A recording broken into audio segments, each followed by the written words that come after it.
Après le retrait de la marée, les coquillages perdent leur protection et se précipitent rapidement dans le sable pour éviter le danger. Cependant, quand une ours en quête de nourriture arrive, leur cache apparemment astucieuse devient inefficace.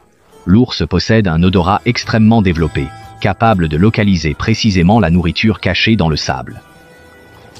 Après localisation, l'ours déterre avec ses griffes imposantes de plus de 10 cm. Bien que de petite taille, chaque coquillage est très savoureux et ne dissuade pas l'ours de creuser vigoureusement. Cette marée basse offre un repas de protéines précieux pour l'ours et son ourson, répondant également à leurs besoins nutritionnels urgents.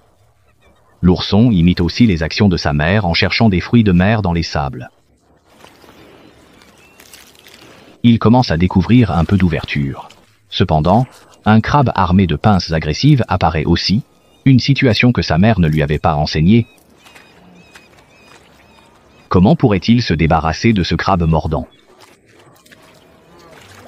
Peu après, la marée remonte lentement. Le festin de fruits de mer ne saurait rivaliser avec l'immense banquet que offrent les verts pâturages à l'ours. Elle regarde, émerveillée, comment tous les ours des alentours se livrent à la délicieuse herbe fraîche.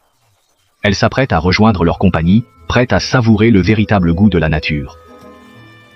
Toutefois, la mère ours affronte une charge pondérable, son travail n'est pas encore achevé. Avant de rejoindre l'Alaska pour l'été, ils doivent se nourrir sans relâche pendant 5 mois pour grossir. Manger constamment de l'herbe, tête baissée, l'ours doit consommer au moins 12 heures par jour pour maintenir son poids. Bien que l'herbe ne contienne pas beaucoup d'énergie, la bonne nouvelle est qu'elle est ubiquiste. Car dans quelques mois, le vrai festin commencera. Les ours qui aiment l'herbe ont enfin trouvé quelque chose de plus séduisant. À la saison printanière, ils se postent le long des routes, attendant le signal de départ vers leur migration. Le saumon, bien qu'il ne puisse pas revendiquer le luxe de l'herbe, ayant un tempérament robuste et vif, ne se prête pas aisément au réseau tranquille de la pêche.